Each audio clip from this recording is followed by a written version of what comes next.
Oh, you know, nothing makes me a happier camper than to be able to spend time with students. Students are absolutely my most favorite people on the planet. I still consider myself to sort of be a student. So when I get an invitation, as I did, to come and talk, in this case to ICLC, you should know that my relationship with students goes back a long way. And when we worked on it, did we work together on the title? On the title of the everything you always wanted to know about the university, but were afraid to ask. I thought, well, what am I going to talk about? So, but I first accepted the invitation to come because it's just very important to spend time with students. It's also very important to tell the story of the university as I've come to know it. But the first reason that I leap at the chance to come and see you and spend time with you is first to pay my respects. I come to see you to pay my respects to you. And I do that with every student group that I talk to. I do that with faculty groups that I talk to. I do that with staff groups that I talk to. I always say that I come first and foremost, my reason for accepting the gracious invitation is to pay my respects. So why, you say? Why do you say that? That all sounds really good. The longer in the tooth I get, the longer I've been around, the more serious that idea becomes. Because I've spent a fair amount of time now understanding and learning about this place that first educated me, this place called the University of Rochester, that educated me, and then turned me loose in its behalf to teach, to help manage the place for a long, long time. And so I've learned something about it. And in learning something about the university, I have developed a sort of bronzed appreciation for our history and for the people who inhabit this place. Now, I'll begin by telling you, and some of you have already heard it, and if you have, I'll ask your indulgence. But I've always said, I came to the university back when the Earth's crust began to cool. You know, students have always said, Dean Brigette, when did you come to the university? I say, I came back when the Earth's crust began to cool. How many of you have heard me say that? Yeah, right. Okay, it's all over the place. All over the place. Well, a while back, I was having lunch with some Meridians. And one of the Meridians said to me, Dean Brigette, when did you come to the university? And we already know the answer about the Earth's crust. And it was like, uh-oh, right? They wanted a year. They wanted to know when I really came. So I sort of hedged, you know, and they said, we know about this Earth's crust business. So I said, look, I can be as vain as the next person. And they said, oh, don't worry, we won't tell. I said, yeah, right, okay. They said, it's okay. You just go ahead and spit it out, and you'll get it over with, and it'll be fine. So I thought, okay, I'll just banish my vanity. And I said, I came as a freshman violinist to the Eastman School of Music in 1964. 1964. 47 years ago. Well, you can see the Meridians doing the math. You know, and one of them looked at me and said, man, you're older than my father. I said, yeah, that's right. I said, depending upon when your folks had you, I could be your young grandfather. It's possible. But it was almost half a century since I came to the Eastman School of Music. And it's funny because I don't feel like it's been 47 years, and part of that is because I get to hang around you. So one of the reasons I pay my respects is because you enliven me, you rejuvenate me. And of course, students never age, do they? They're always between the ages of 18 and 22, 23. Always, right? So I forget how old I am until I look in the mirror and see my father looking back at me, and then I go, oh, wow. But having been here for that long, the university is 161 years old. I'm going to talk a little bit about the university's history. And I've been here not quite a third of its history. Not quite a third of it, but enough that I can sort of say close to a third of the university's history. And we were founded in 1850, 161 years ago. So I'm really interested in this joint that educated me and then turned me loose to go out into its world, in this case, on its behalf. But I always remember when I arrived.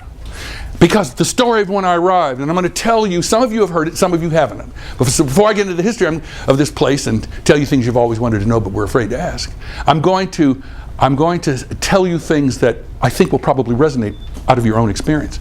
This was a regional treasure who came from St. Louis, Missouri, right? I was a regional treasure. I'm a violinist. And and I was a good violinist, right? I mean, obviously, I got into the Eastman School of Music. So I made my way to Rochester. And Rochester was a detour on the way to New York and the international capitals of the world, where I would metamorphose from a regional treasure to a national, and who knows, even international treasure. So I get to Rochester. The first words out of my mouth when I get to the Eastman School are, "Where are the practice rooms?" So the orientation committee looks at me and they chuckle and they point me to the practice annex, which is where the Eastman practice rooms are. And I go into this building where the practice rooms are. It's just us freshmen who are there, and I go into one of the practice rooms. Now, if you've never seen an Eastman practice room, you should. It's our version of a state penitentiary. Because there are these little cells with big, thick wooden doors and little windows in them. They're really not very appealing. And I went into one of the practice rooms, took my violin out, tuned it up, put the music on the stand, and began to play. Not practice, mind you, but play. The good stuff. The stuff that got me in the joint in the first place. And I left the practice room door open just a little bit. Because I wanted all within earshot to appreciate this regional treasure that had arrived. So that lasted until the sophomores, juniors, seniors, graduate students, and faculty arrived, at which point my whole notion of talent was radically redefined. And I began waiting for the second letter from the admissions office, you know, the one in the thin envelope, telling me that a terrible mistake had been made, that the Paul Brigette they really intended to admit could play the violin, and asking me to leave preferably under the cover of darkness to spare us all the embarrassment. I'm sort of still waiting for the letter. It hasn't come yet, but you never know. Now, fast forward a couple of years, when my oldest sister decided to follow her big brother from St. Louis to the University of Rochester. She's smart, she's brilliant, she's an absolutely brilliant young woman. And so she came with visions of medical sugar plums dancing in her head. Sound familiar? She was not a musician, she came here to the college. I'm at Eastman thinking or understanding that I'm probably not going to be the world's next greatest violinist, but there's got to be a future for me someplace, and I'm sure I'll figure it out. And she's coming with visions of medical sugar plums dancing in her head. And I came over to the campus one evening to have dinner with her in Douglas. So I met her in Douglas, and she had this really long face. And I said, "Girl, what's the matter?" She said, "I'm taking the hardest course I've ever taken in my life," which startled me. I thought, how could that be? I've never known you to have trouble with any academic work. She said, "I don't even know what the professor's talking about. I don't even understand the words." I said, "What in the world could it be?" She said, "Honors Orgo." I said, I didn't even know what that meant. I didn't even know what that meant. But she stayed. She got a degree in biology. She went to medical school. She's a practicing physician. I stayed, even though we both were waiting for the second letter from the admissions office in the thin envelope.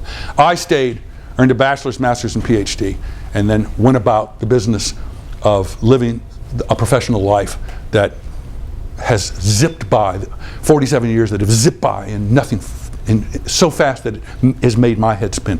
Just like your lives are zipping past so fast you can hardly believe it. Seniors, you got any seniors? Yeah, right. I mean, wasn't it just yesterday we were sitting in my office talking about your first semester courses? Yeah. Wasn't it just yesterday? Boom, where did it go? One of my advisees. Where does it go? Who else is a senior? Where's it gone? Right? And you know, Einstein's right, it only gets faster. You know, it only speeds up. Next thing you know, you're going to be saying, well, yeah, I came 47 years ago. You know? And someday, you might be the president of the University of Rochester. See how people laugh? They laugh. If you had told me back in those days when all of that happened to me, if you had said to me, someday you'll be a vice president, a dean, and a professor, I would have looked at you like you were crazy. If someone had said to me, Cordero, that one of these days you're going to be teaching the history of jazz, remember I'm a violinist, right? You're going to be teaching the history of jazz, I would have said that's even crazier, because I'm not a jazz musician, am I? As I tell my class. I'm not a jazz musician, right? So if you had told me that, I would have said you were crazy. How in the world could that happen? When my sister was given, she's in California, when she was given an award as one of the best pediatricians in all of California, she would never have imagined that could happen, and yet it did. It happened to me. It happened to her. And then I've had the privilege of watching generations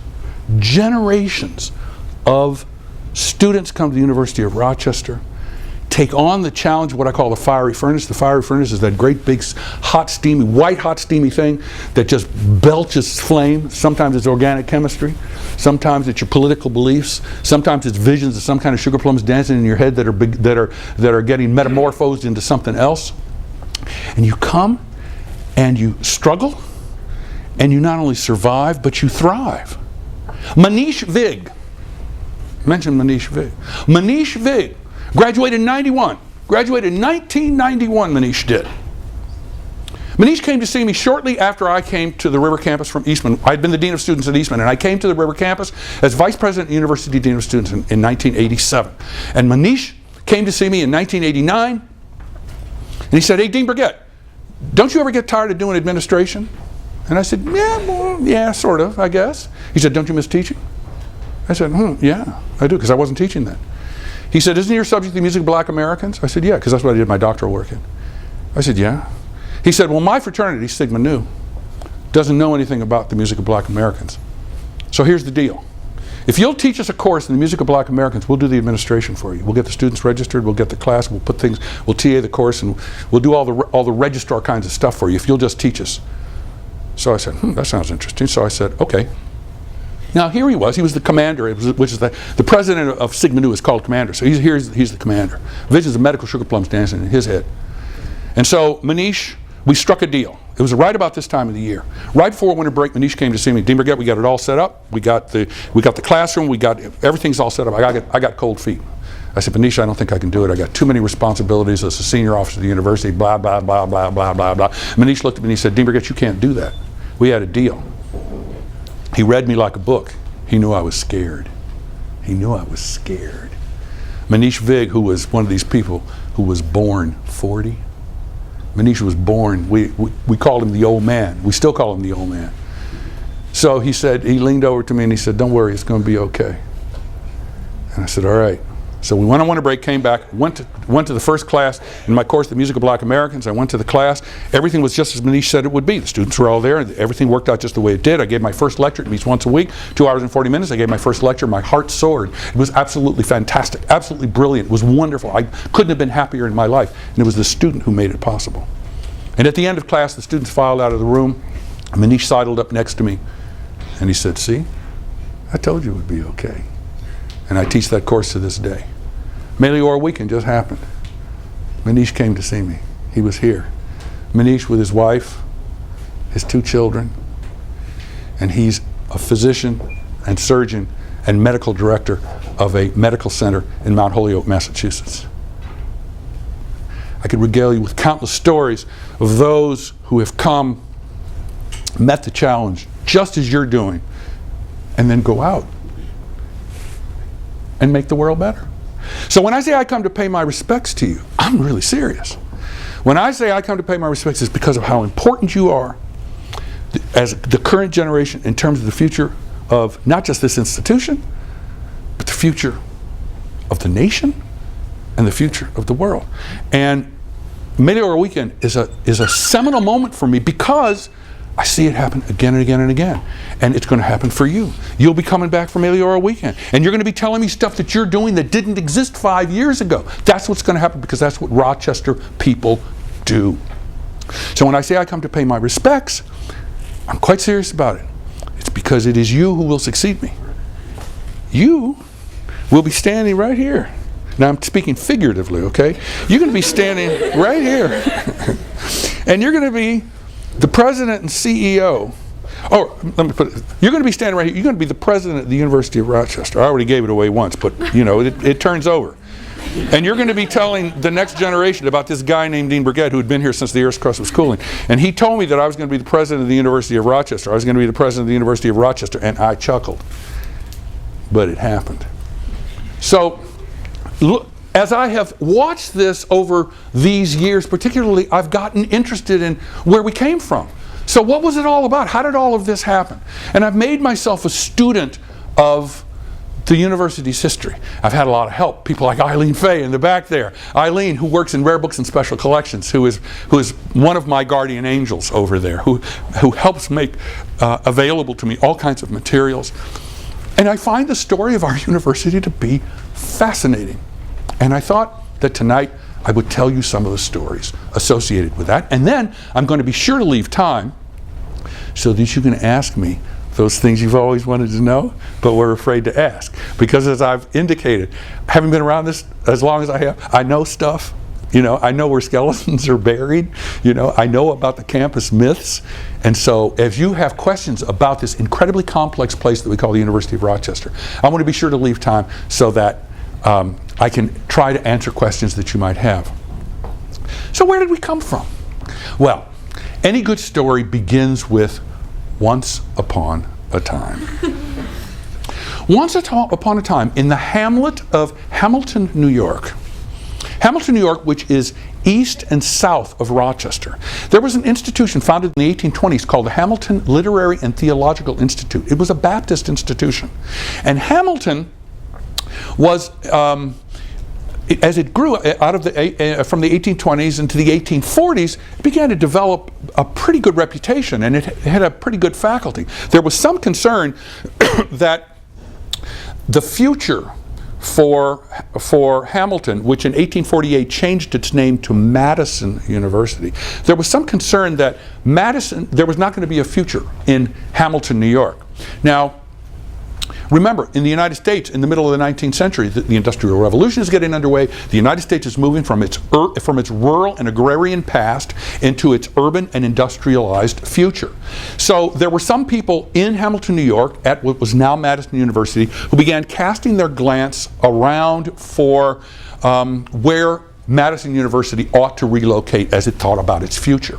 And there was a guy by the name of John Wilder, for whom Wilder, our dormitory, is named. So John Wilder was a member of the Board of Trustees of Madison University, and he was very concerned about whether Hamilton, New York was a place for the university to realize its future. And this is what he had to say, what Wilder had to say.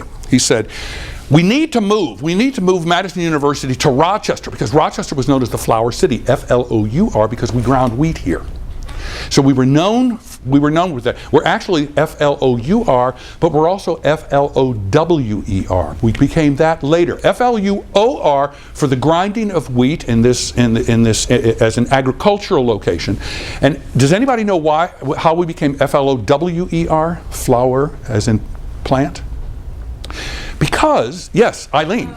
The nurseries, Ellwanger and Barry, and there were several others. That's correct. And Ellwanger Barry, the Ellwanger Barry Nursery was one of the largest nurseries, flower nurseries and plant nurseries in the United States. Kind of hard to believe given our location, right? And I can tell you where that area was.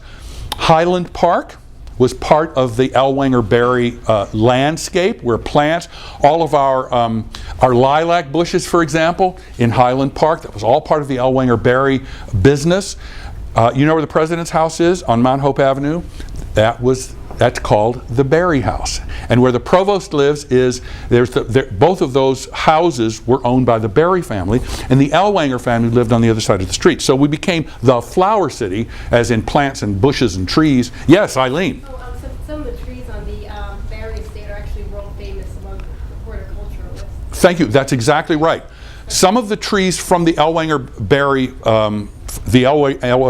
Barry industry, they're still there, and they're absolutely fabulous. And as Eileen points out, they are world famous.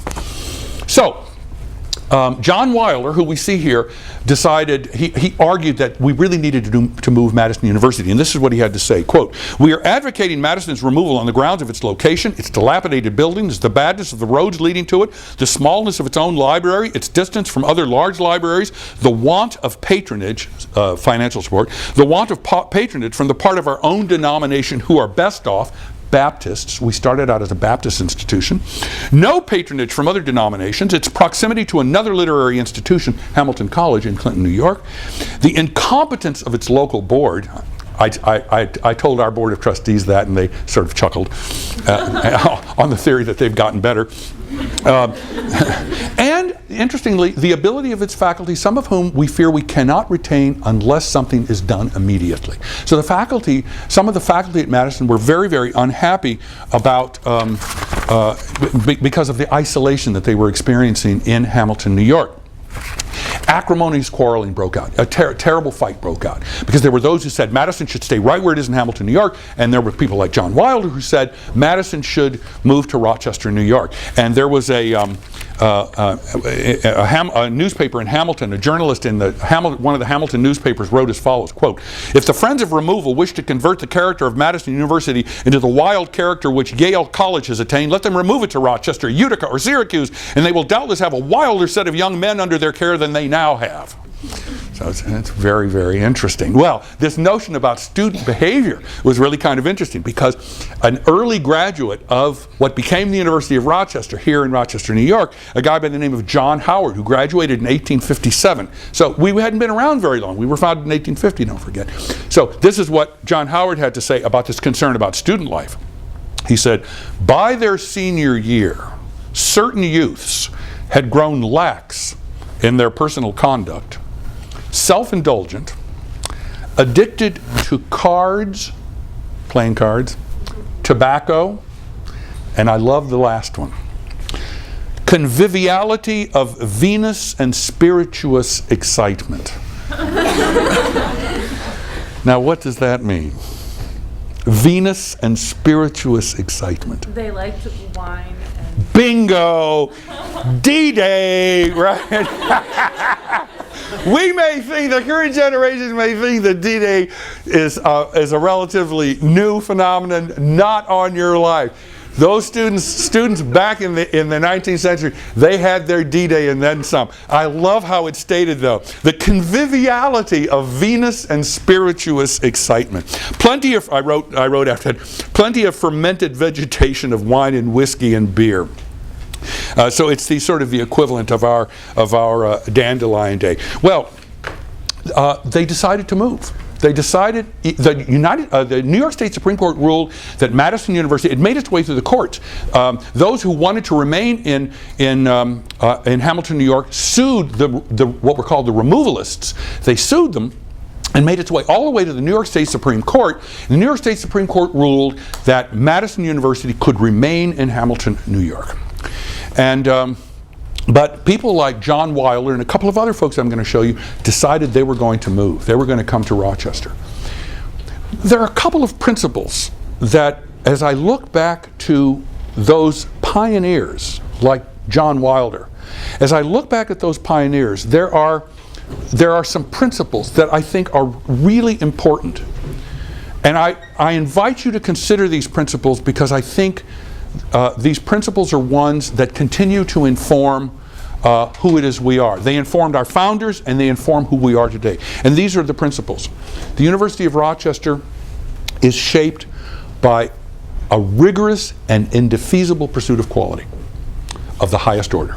The rigorous and indefeasible pursuit of quality of the highest order. That's what we do here. We work hard to be as good as we can be. So the indefeasible and rigorous pursuit of quality of the highest order, number one, and number two, the identification and cultivation of inspired and effective leadership. Critically important. The pursuit of quality of the highest order and the identification and cultivation of effective and inspired leadership, which is what you are about. So those qualities that were truly lived in 1850 are truly lived today, I think. Now, any good institution is going to espouse those ideas, those principles, those qualities. They're going to espouse them. But how it gets played out in that institution's history will vary from institution to institution, and that's true for us. So how our indefeasible and rigorous pursuit of quality of the highest order, how that has played itself out in our 161-year history, and our identification and cultivation of inspired and effective leadership, how that has been played out is unique to Rochester, and that's some of what I want to share with you tonight. So they decided to move. Now, so John Wilder and others thought that Madison University in Hamilton, New York wasn't going to have a future. Well, that proved to be wrong. Because in 1898, Madison University changed its name to Colgate. So we were born out of the rib of Colgate University. So we're a sibling of Colgate University. But we came here anyway, and this is where we moved. We moved into the United States Hotel. Now, the United States Hotel is a building that has served a variety of functions. It was a hotel, obviously. It was a seminary for women. It was a train depot, and we moved into it. We rented it for $800 a year, and we moved into it. And in November, the first week in November of 1850, the bell was rung by ASA Hull Kendrick, who I'll show you in a moment, and classes began in the first week in November of 1850. This building still stands, and here it is. This building, the United States Hotel, is on West Main Street. It was built in 1826, and its date is right there. It's right next to the Open Door Mission, so it's on West Main Street. And I maintain that our forebears, even though they couldn't possibly have known how things would look in the 20th century, much less the 21st century, must have understood something about tradition. Because within a stone's throw of what was the United States Hotel, became our first home, is a favorite of all of ours, right? So, Nick Tahoe's is just up the street from the United States Hotel. Well, here we have an image of somebody very important by the name of ASA Hull Kendrick. ASA Hull Kendrick was professor of Greek. And ASA Hull Kendrick came from Madison University to Rochester, and he taught Greek, and he was the one who rang the bell to start the classes on our first day. But it is ASA Hull Kendrick, and we have Kendrick Road, and we have Kendrick Dorm, right? That's who it's named for, this guy. It is to him that we credit our motto. And what is our motto? Meliora. What does Meliora mean? Ever better. Ever better, that's right.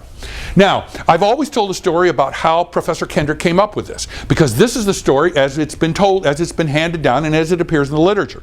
Being a professor of Greek, he found the term Meliora in a quotation of the Roman poet Ovid in the 7th book of his Metamorphoses. And the quotation that I had always heard was, Video meliora proboque. And video meliora proboque means, it translates to, I see and understand better things. Makes some sense, right? So I've been telling this story forever. That's what I've always said. Last April, I gave a talk to students in Hoyt Auditorium. I don't know if any of you were there. And I told the Meliora story. Do any of you remember Laura Zimmerman? I know who Laura Zimmerman was. She just graduated. You know Laura? Okay. So, do you ever have contact with her? I mean, sometimes, yeah. Sometimes, okay, because she knows this happened, and so you can tell her the rest of the story, okay, because she doesn't know the rest of the story. So Laura was in the audience when I did this talk in Hoyt. So the next day I got an email from her, and she says, you know, Dean Burgett, I liked your talk, it was very interesting, blah, blah, blah, blah. She said, but I'm curious about the origin of our motto, Meliora. She said, I know some Latin, I've studied some Latin, so I went and looked it up. And you quoted from the Metamorphoses of the Roman poet Ovid, Video meliora proboque. She said, but you only cited half the quote. And I looked at that email and I thought, uh-oh, because I cited what I had found in a secondary source, but the sister had gone to the primary source. And so it does. The first part of the quotation is video meliora proboque, which is I see and understand better things. But there's a second half, and the second half is, and I still make bad choices.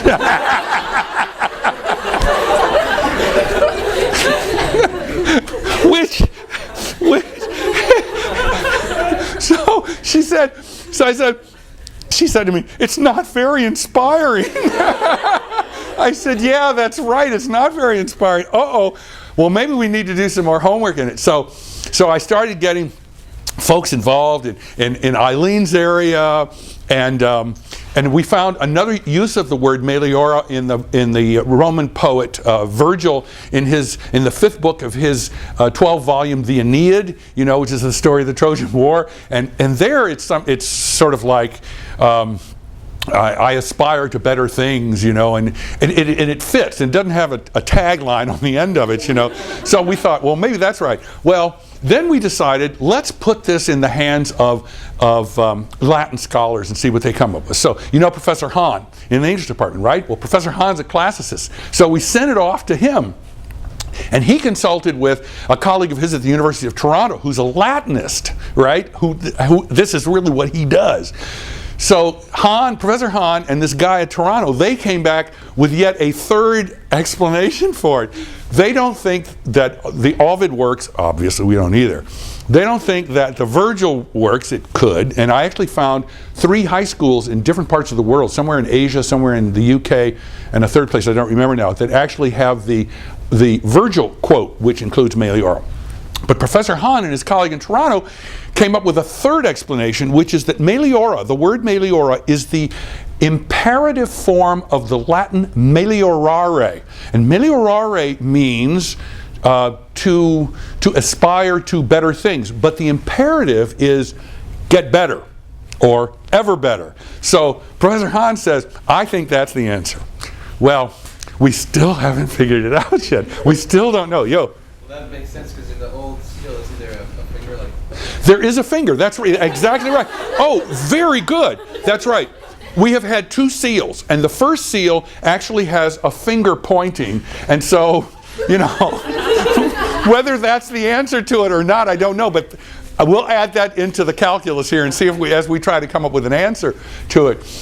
But I wrote to Laura and I said, girlfriend, you really opened up a can of worms, but we're having a great time with all of this as we try to figure it out. So I tell all of you so that as you're looking for something to occupy your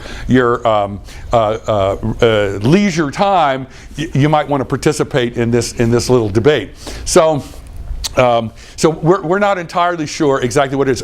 So here's what I decided to do. So what I decided to do, I thought, I'll go and look at the papers of Professor Kendrick. Maybe there's something in the papers that'll give me the answer to this. So with Eileen's help, I went into Rare Books and I got all of his papers, all Professor Kendrick's papers, which really is his correspondence. It's all of his correspondence. And I went through every letter. Now this is 1850s. But there was an interesting problem that I hadn't counted on, because I don't work with sources from the 19th century. I work with sources from the late 20th century, and the interesting problem was, I had in Professor Kendrick's papers only 1/2 of the conversation, only what people wrote to him, not what he wrote to them. There was no Xerox, there was no carbon paper, right? So I don't know what he said. So I'm still on the prowl to try to understand. But for now, as a placeholder, we're crediting Professor Kendrick with our motto. And you now know part of the story. We went without a president for the first 3 years of our existence. And Professor Kendrick performed the executive functions of a president, like ringing the bell, which, by the way, we still have. That initial bell, we still have it. It's in the possession of the president. And Martin Brewer Anderson came, and Professor Anderson was, we were a Baptist institution, and so he was a biblical scholar, he was a moral philosopher, and he wasn't sure that he wanted to be president. He was the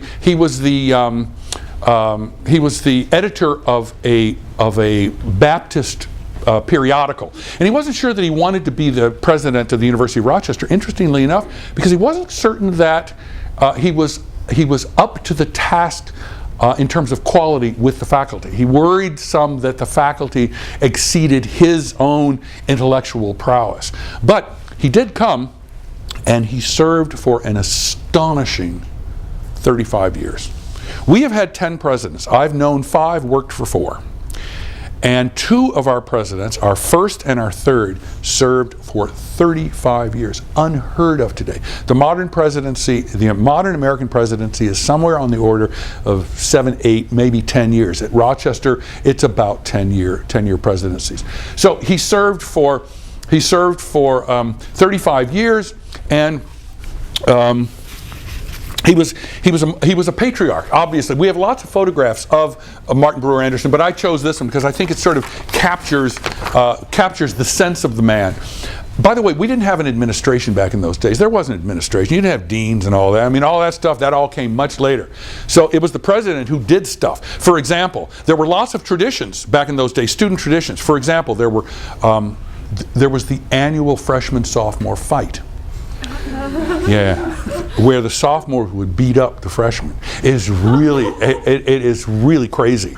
It's just really crazy. And they would get into all kinds of fisticuffs and, it was really pretty crazy. And so President Anderson would leave his office, the president's office, and go out and break up the fights. It was President Anderson who did much of the administration in those days in concert with the faculty. But this is what he had to say. He was devoted to the idea of the liberal arts. We may think that the liberal arts is a relatively new notion to us today. Not at all. Remember, we were a Baptist institution, but it was not about necessarily focusing only on the religious aspect, although many of our early graduates became and were, quote, men of the cloth, and for our first 50 years we were only men in the university.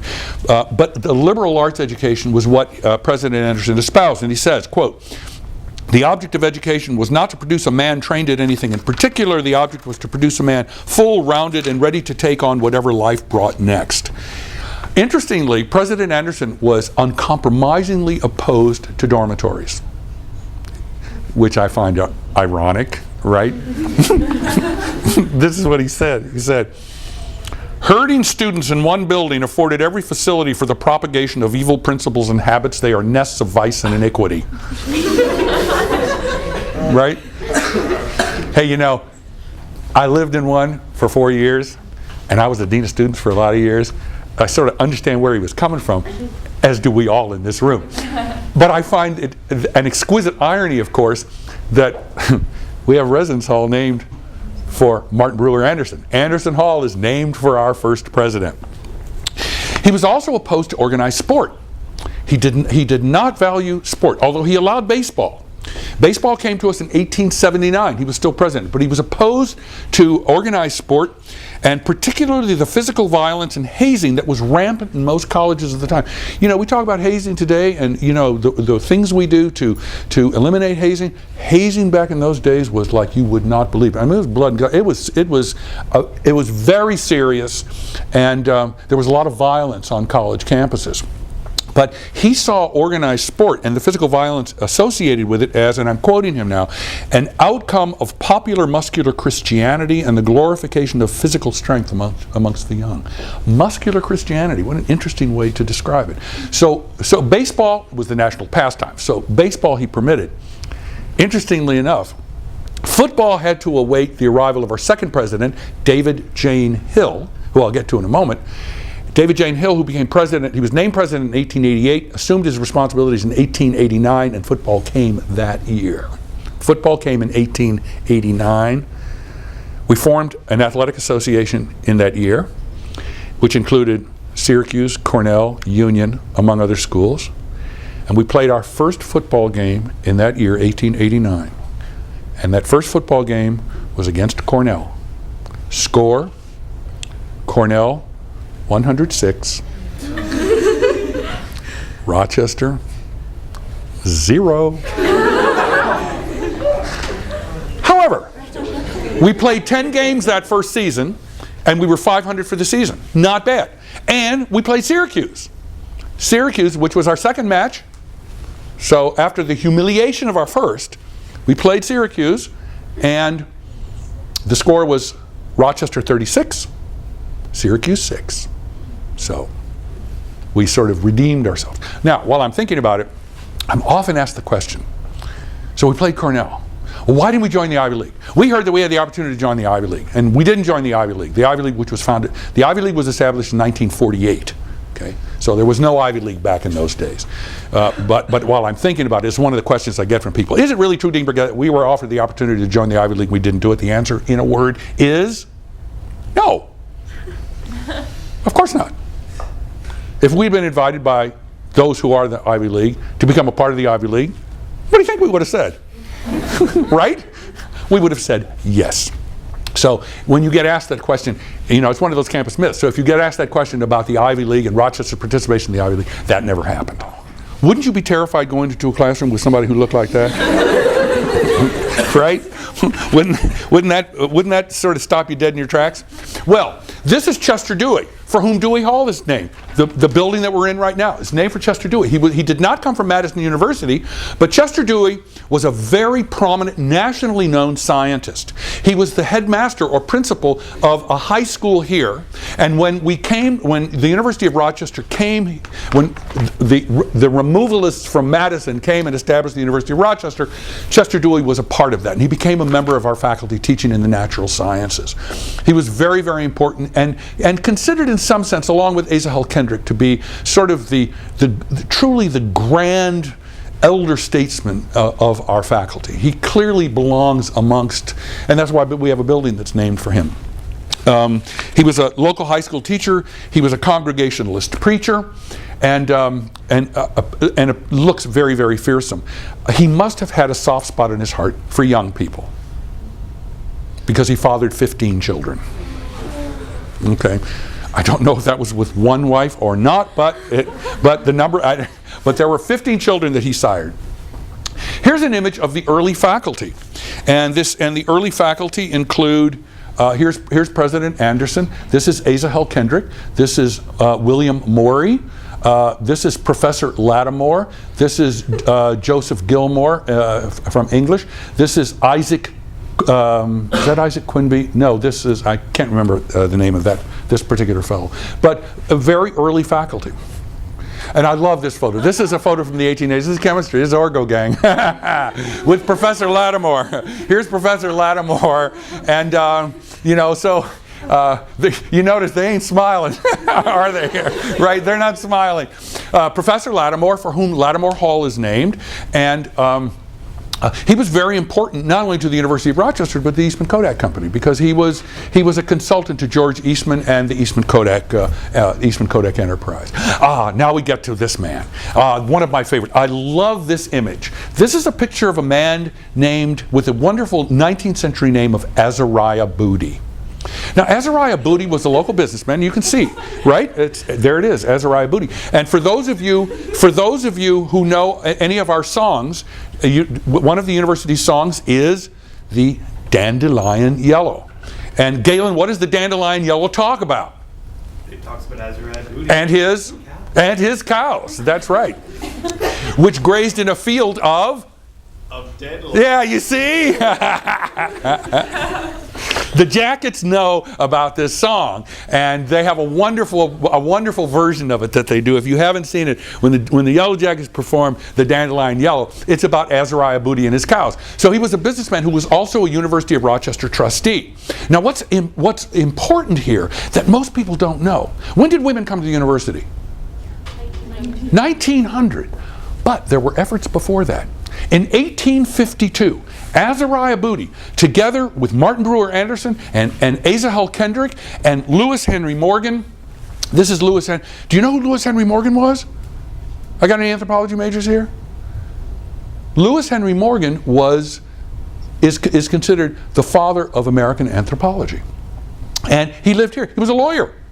He was not a member of our faculty, but he was sort of embraced as a member of the faculty because he was an intellectual of considerable repute, and his ethnographical studies of Native Americans and other ethnic groups sort of laid the groundwork for the discipline that we know today as modern anthropology. Lived here in Rochester, was devoted to the idea of the education of women along with others. Azariah Budi donated 8 acres of land over by the Memorial Art Gallery. You all know where the Memorial Art Gallery is? That area, the Memorial Art Gallery, is 25 acres. He donated 8 acres of that land for the creation of something that was to be called Barleywood Female University. The first attempt to create higher education for women here in Rochester was Barleywood Female University in 1852, and Lewis Henry Morgan, Asa Hull Kendrick, Chester Dewey, particularly those 3, and Azariah Budi, those 4 were instrumental in trying to get it started. I have actually seen, thanks to Eileen again, I have actually looked at the minutes of the Board of Trustees for Barleywood Female University, of which Azariah Budi was he was the chairman of the board, and there were only 3 meetings. It's funny. It's a beautiful book, right, Eileen? It's a beautiful book, beautiful leather-bound book, and and it's this thick, and you open it and you see the meetings all in hand, right? All written in pen, and you see the minutes of the meeting of the Board of Trustees of Barleywood Female University, and after the third meeting, it abruptly stops. It abruptly ends, and we don't know what happened, except we think it was a failure to raise sufficient funds for it to move forward. But Azariah Budi donated those 8 acres, and when Barleywood failed, he then gave those 8 acres to the university. Now, mind you, this is 1852, so we're still in the United States Hotel. So he gives those acres to the university, and then through a series of sales of individual parcels, the additional 17 acres come into possession of the University of Rochester to create. This was Miss Seward's female seminary was to become Barleywood Female University. And this is located, for those of you who are familiar with downtown, you know Alexander and East Avenue? That's where that is. That's the corner of Alexander and East Avenue. And so Miss Seward's Female University was to become Barleywood Female University. So it sort of already existed, but it was going to be transformed into an institution of higher education. But so at any rate, this land that was owned by Azariah Budi, this is the land. And it was known as Pitkins Woods back then, and it became our Prince Street campus. And we moved to the Prince Street campus. I love this image. We moved to the Prince Street campus. By the way, you may not be familiar with these buildings. In fact, this one doesn't exist anymore. Over here, this doesn't exist anymore. This original building you see here, built in 1861, still stands. And you will recognize, because it's a part of your current heritage, this statue. What is this statue? You recognize it? Yeah. Who is it? President Anderson. That is the statue of Martin Brewer Anderson that sits out in the res quad, right? So it sits out in the residential quad. It was originally in 1905. This picture has to be after 1905 because that's when that statue went up. So this is what we call the Prince Street campus. It was a beautiful sylvan setting now. And the Memorial Art Gallery is sort of right here, right about here, now. And here is Anderson Hall, which was the first building in 1861. We moved out of the United States Hotel into Anderson Hall, and all activity took place. This was our very first building. Is that the one that's still standing? It's the United Way now? It is, and I'll show you an image of that in just a second. Yes, that's right, Eileen. And here's the picture that the statue that's familiar to all of us. Here are classrooms in Anderson Hall, the Latin room. And this is how the building looks today. Anderson Hall looks today. And it is the home, this is directly behind the Memorial Art Gallery, and it is the home of Rochester's United Way. I was feeling sentimental recently, and I decided, I want to go into our first home, because I'm doing all this reading in rare books and special collections. So I go into the building, and the CEO of the United Way, which you might become. Don't forget, see? Notice how we all laugh, but you mark my words. At any rate, Peter Carpino is the CEO of the United Way. So I went in, and he's a friend of mine, so I said, Peter, I'm feeling nostalgic. I want to see where, I want to tour the building. So Peter took me on a tour of the building, and I'm sort of, this is wonderful, blah, blah. Finally, he looks at me, he says, you want to buy this building? You want this building? He said, can you imagine, this is a building built in 1861. Can you imagine what the operations and maintenance on this building is? And I said, that's okay. I'll admire it from a distance. So it still stands. This was the second building to go up, and what's really interesting here with this second building, this was called Sibley Hall, and it was Hiram Sibley, who was the founder of Western Union, the telegraph company. He was here. Western Union was founded here, and so.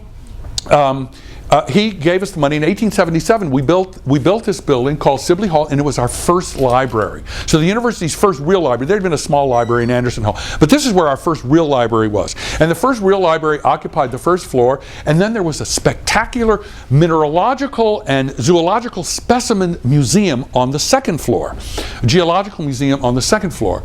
That was the domain of Professor Fairchild. We got a dormitory named for Herman Leroy Fairchild, right? So. This was built in 1877, our second building, and it was torn down in 1968, the year I graduated from Eastman. This is directly behind the Memorial Art Gallery. This building here, this is Anderson Hall here, but there are only a couple of things that survive from this building. If you look in the front, there are 2 sphinxes guarding the entrance. And if you look in the niches in the western facade, there are 4 Greek muses, and they have survived and they're familiar to you. Here are the sphinxes, yeah, and here are the muses. And I amuse myself by thinking, man, I don't know what was going on with those sisters, but something was really unhappy, right? I mean, this one is just clearly irked because she's leaving, right? These 2 are sort of are talking between themselves. And I don't know what this one said, but but the end result of it was really unpleasant. That's for sure, right? So that's the residue. Now there's one other residue of Sibley Hall, and that is the Sibley Music Library. This was the first home of the Sibley Music Library, and it was Hiram Sibley who started the collection. He was a great collector of musical scores and books on music, and so he donated all of that, and it became the basis for the famous Sibley Music Library. And you should know that the Sibley Music Library at the Eastman School is the largest collegiate music library in existence. And in the Western Hemisphere, the 3 most important music libraries in the Western Hemisphere are the Library of Congress, no surprise, New York Public, no surprise, and the Eastman and the Sibley Library at the Eastman Schools. It is an astonishing collection to which I can attest because I used it all the time and continue to.